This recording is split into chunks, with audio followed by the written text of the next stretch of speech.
Good afternoon, everyone, and thank you for joining us today for a discussion on financial planning for the disability community. My name is Steph Linares, and I'll serve as the webinar moderator and host today. I'm a young Hispanic female with short curly dark hair. I'm wearing a blue polo with the Able United logo, and I'm in my home office with some pictures hanging on the wall behind me. We wanted to shine a light on financial planning, especially on World Financial Planning Day, because our relationship with money is so important. And the key to success is equipping yourself with the knowledge and skills needed to manage money effectively. That wasn't always the case for the disability community, but now saving is a reality. As part of our discussion today, we'll be covering topics like savings and investing, the current financial landscape, and ways in which you can fully optimize an Able United account. To give you a brief overview, Able accounts offer a tax-free savings option specifically for individuals with disabilities, allowing them and their families to save for various expenses like education, housing, and healthcare, all while maintaining eligibility for benefits like Medicaid and Supplemental Security Income, or SSI. Contributions to an Able account grow tax-free, and withdrawals for qualified expenses are also tax-free, providing significant financial advantages. Moreover, Able accounts offer flexibility and control, allowing account holders to manage their funds independently or with the help of a designated administrator. October is also National Disability Employment Awareness Month, and Able accounts can serve as an important tool in an individual's tool belt of resources, especially if they're working and earning wages. While Able accounts do not shelter income, they do shelter resources when determining eligibility for benefit programs like SSI. So working account holders who do not participate for an employer-sponsored retirement plan may contribute above the standard annual contribution limit of $18,000 thanks to the Able to Work provision. And we invite you to check out our website for more information on Able to Work. So as you can see, these accounts can play an important role in your financial planning, and we're excited to share more information with you today. I'm joined by Julia Lembcke, Certified Financial Planner with URS Advisory, and Corinne Poor, Relationship Manager with URS Advisory and an Able United Ambassador. Hi, ladies. Good afternoon. Hi. Hi. So these two individuals are passionate about helping families build a foundation of financial education so they can begin saving for the future. So thanks again for being here. And as a reminder, you can input your questions in the Zoom control panel, and we'll do our best to address them at the end of the presentation. And this webinar is being recorded, and we'll post it on our YouTube channel in the coming days. Now let's dive in. Julia, tell us, why do individuals and families should have a financial plan and some of the barriers that you see with your clients? Yeah, this is a great question, Steph. So a lot of times when we work with our peers, they'll come in and they tell us, we didn't know if we should come, we don't have very much to start off with. We didn't know if we had enough to come in. And, I understand that sentiment, but on the other hand, it's kind of counterintuitive, right? How are we ever supposed to build wealth or accumulate anything without a financial plan? So, everybody from the age of 18 and up should have a financial plan. It allows us to prepare for unforeseen emergencies. It allows us to one day, be able to retire, but it's not easy. If you're working an entry-level job in your 20s, or if you're working and raising a family in your 30s and 40s, I mean, sometimes it's hard for me to have my house in order, much less think about a financial plan or how much I should be saving. But with that being said, it's typically not impossible, but we tend to opt for more fun things, right? Like buying something or vacations or shopping, whatever that is that kind of eases our anxiety in the moment. That's what we go for. But what ends up happening is over time, your money starts to control you instead of you controlling your money. So again, everybody 18 and up should have a plan. It can be as simple as saving, 10% of your paycheck in a high yield savings account, or as complicated as, high level tax planning or choosing specific investments. But every little bit counts. And I don't know about you guys, but I do not want to work when I'm in my 70s and 80s. And if I don't save, no one else will. So for me, paying attention to my money and having even a simple plan is like the ultimate feeling of security. If you want to learn more, we do have a YouTube channel, Retire with Julia, under Financial Planning 101. There are several videos that can help you get started and learn, where to save and how much you should save, etc. That's great information. So that brings me to the next question. As a general rule, how many months' expenses do financial planners recommend that you set aside for an emergency fund? Yeah, that's another great question. That was actually the first lesson that we learned when I was becoming a certified financial planner. And the rule of thumb is that you should have 6 to 12 months of living expenses. So whatever you're spending per year, 6 to 12 months of that should be in an emergency savings account. So when I say savings account, I mean high yield savings account or some other cash alternative. So not the stock market, not an investment, just money where it's liquid, it's available, and it's ready for those things that we, don't plan for. So if you have a really stable job or maybe really great insurance benefits and you're not really reaching into your savings much, I think 6 months would be, enough to have in that liquid account. If you find yourself dipping into savings more often, maybe you're on a high deductible health plan, then I would do 12 months in that savings account so that it's there and available. Right. So let's talk a little bit about investing. I know it's a very broad topic, but can you speak very generally about what investing is and how it works? Yeah, so I love talking about this because it almost feels like it's Greek, right? When you don't know what it is, it seems so intimidating and confusing. But simply put, investing is the easiest way to make money in your sleep. So what I mean by that is when you're investing, you're investing your savings into the stock market. The stock market is made up mainly of stocks and bonds. And I'm going to use an example to illustrate it. So let's say that your friend was opening a business and she needed capital to get started. She needed investors' money.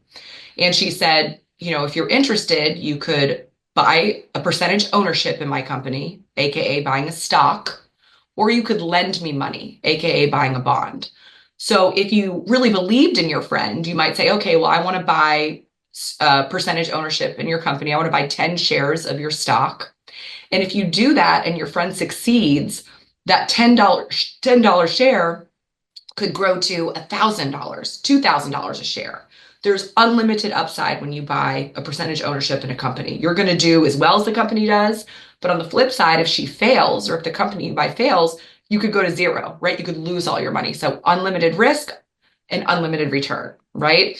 If you weren't so sure, you might opt to buy a bond or lending her money. So let's say that you lent your friend $1,000. She said, I'm going to pay you 5% interest for 5 years or $50 a year, and then you'll get your money back after 5 years. So much more stable, right? Much less return potential, right? You're not making more than your interest and getting your principal back, but it's also a lot safer. So that's what buying a bond really is, right? So when you're young, you want to focus more on buying stocks. And the easiest way to do that is to use an S&P 500 index fund. And the S&P 500 is basically the 500 largest US companies. So, companies that we all know and use, Amazon, Google, Microsoft, Home Depot, Procter and Gamble, etc., right? Easiest way to do that is through a fund. Pretty much every 401k custodian, every custodian in general does offer some sort of an S&P 500 proxy for you to choose from. And just to illustrate the power of investing, let's say that you invest $500 a month for 20 years, so $6,000 a year for 20 years.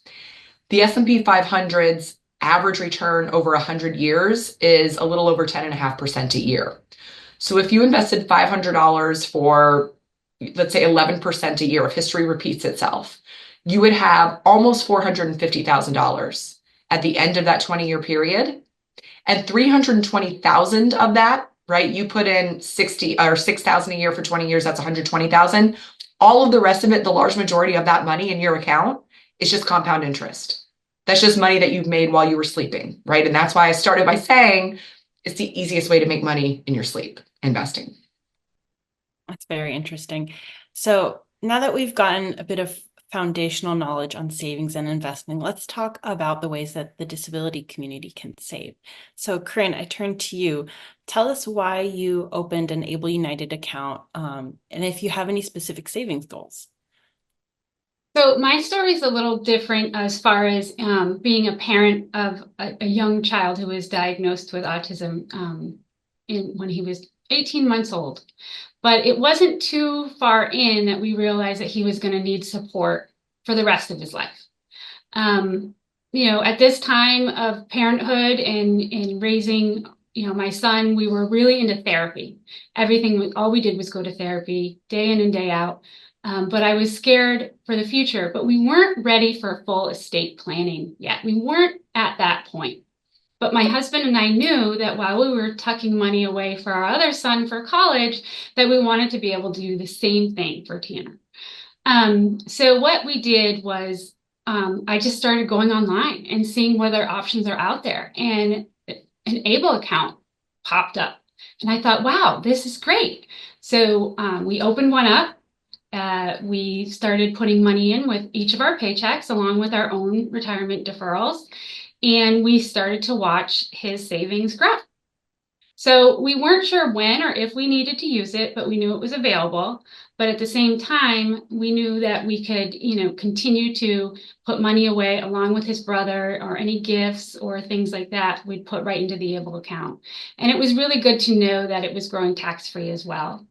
But as things went on, there are times where we need access to that money. He has still a lot of therapies and camps and things that pop up. And if we need to pay for it now, we can take that money and it's available. So it's good to know that. But I'm a firm believer that just taking that first step in planning for your future will relieve a lot of stress for us as parents while we're in the now, doing the day-to-day things. So that was my, beginning journey, but it started back in 2017. That's great. So I know that you also serve as one of our ambassadors, and we love to have you as part of the team. So you get the chance to go out and talk to a lot of different families and community members. So what are some of the common misconceptions that you hear about Able accounts? I was thoroughly surprised how few families actually knew that they existed. I mean, perhaps I'm just privy to that information because of where I work and, what my career is. But at the same time, there were so many families with adult children who had either never heard of an Able account or under the misconception that you couldn't enroll if you were above age 26, not understanding that it was, as long as diagnosis was prior to 26, you would be eligible.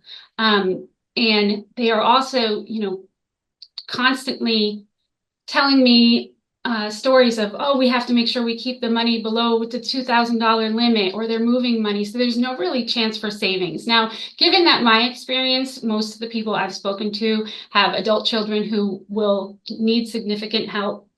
They may not be working. They rely on their parents for everything. That's kind of the community that I'm part of.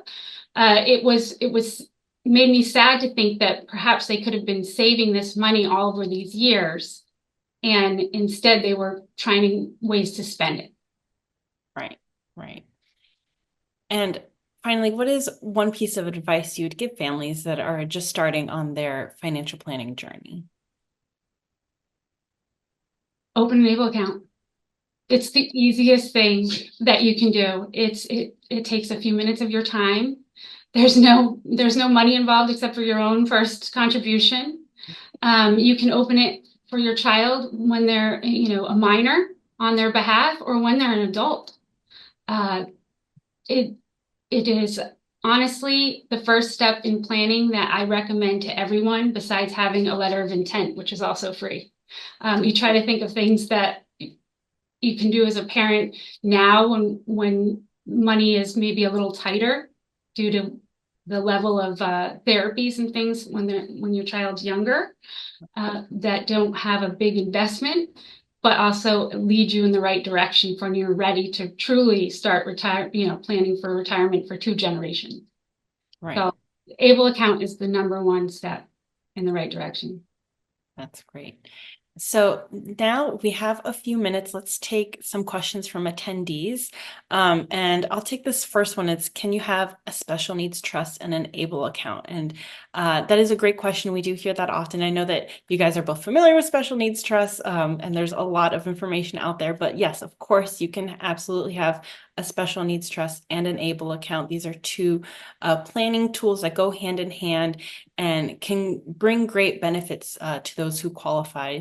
And when used correctly, special needs trusts and ABLE accounts can help you save money without affecting your public benefits. And depending on your family situation, you might find it helpful to use both tools or just one, but they certainly can complement each other. And like I mentioned, we have a lot of information and resources on special needs trusts on our YouTube channel specifically. And I'm sure URS Advisors has a lot of resources too. So we'll be, we're always, revisiting that topic. So Julia, this next question can be for you. How does someone go about finding a financial advisor? Great question. Because finding an advisor that you think is competent, that you trust, that you click with is not easy. My best piece of advice would be to find not just a financial advisor, but a certified financial planner or a CFP. CFPs it's a designation that affects the ethics of the advisor, high standard of ethics, as well as their education. CFPs know all about they learn a little bit about income and cash flow. They learn a lot about taxes, retirement planning, insurance, just the whole picture of someone's financial life. They're well versed on each subject, as opposed to just being, really well versed at investments. They know about everything. So when you ask them a question, they can answer it, from a holistic perspective.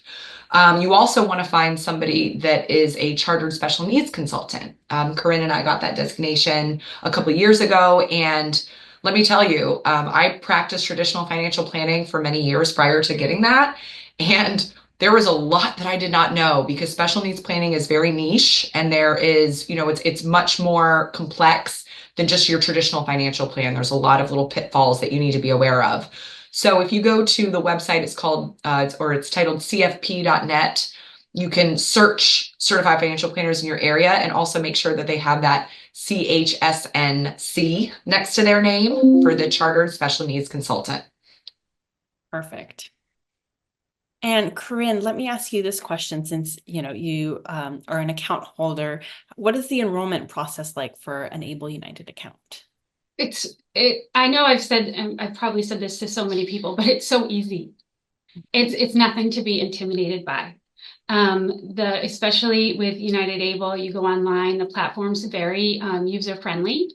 I went on and enrolled my son knowing that I could only have one ABLE account for him, and we had moved from out of state, but I wanted one here in Florida, and I wanted everything to be transferred over. So I opened an account here online, and then I rolled over the money that we had saved out of state into his new ABLE account here in Florida.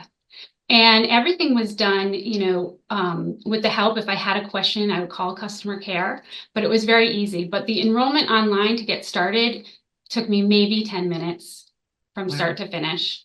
And I was, done. And I've also we've had clients too that have funded their 529s for their children, not knowing that perhaps their child was going to, not be able to use those funds for what it was intended for. Right. And they came in with a nice nest egg in there, and we rolled that over for their first year contribution to their ABLE account. Yeah. So yeah, it's very easy to do. There's always paper forms available, but if you have a tablet, a computer, and probably even your phone, you can enroll online. That's wonderful. So before we conclude, I'd like to open the floor back for any final remarks on, the importance of financial planning and financial education. So Julia, do you want to go first? Sure. I would just say that, if you're nervous about getting started on a financial plan, it really does not have to be complicated. Again, it's about having a workable budget where you have a little bit left over, even if it's 5% of what you take home, into, that high yield savings account, and just building up that emergency fund first. Then once you have that built up, then you can move on to maybe contributing to your 401k and getting that match, or contributing to an ABLE account. just starting small and, taking that step to even even in our office, we offer, free consultations, right, for 20 minutes. Many times people will call in and we'll get a lot done in that 20-minute time frame. I'll say, here's what you should do. They do that. They call me 6 months, a year later and say, okay, I'm ready to do more. So it's just taking that first step and not being, ashamed of your financial past. We've all made financial mistakes. We've all spent too much money. We've all been there, and that's just life. But it's nothing that should hold you back from starting a better financial journey and getting to where you want to be. That's great. Corinne?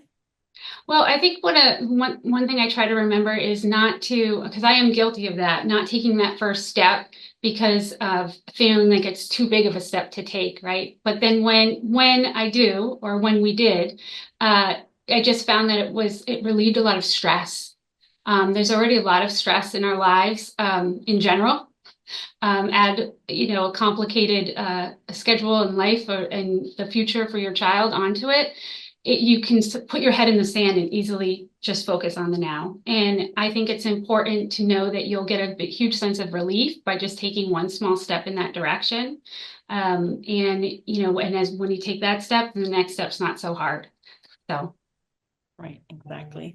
Well, thank you, ladies, again so much. It was a wonderful discussion, and we want to remind everyone, knowledge is power, and we're so appreciative of each of you for taking the time out today to discuss this important topic.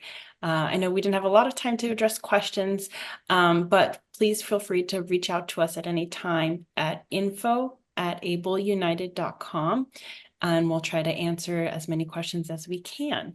And one last thing, for those of you that are new to Able United, we want to encourage you to power up your savings. So we're actually offering a special promotion right now through November 11th. When you open an Able United account, you'll get a free $50 contribution on our behalf, just for getting started.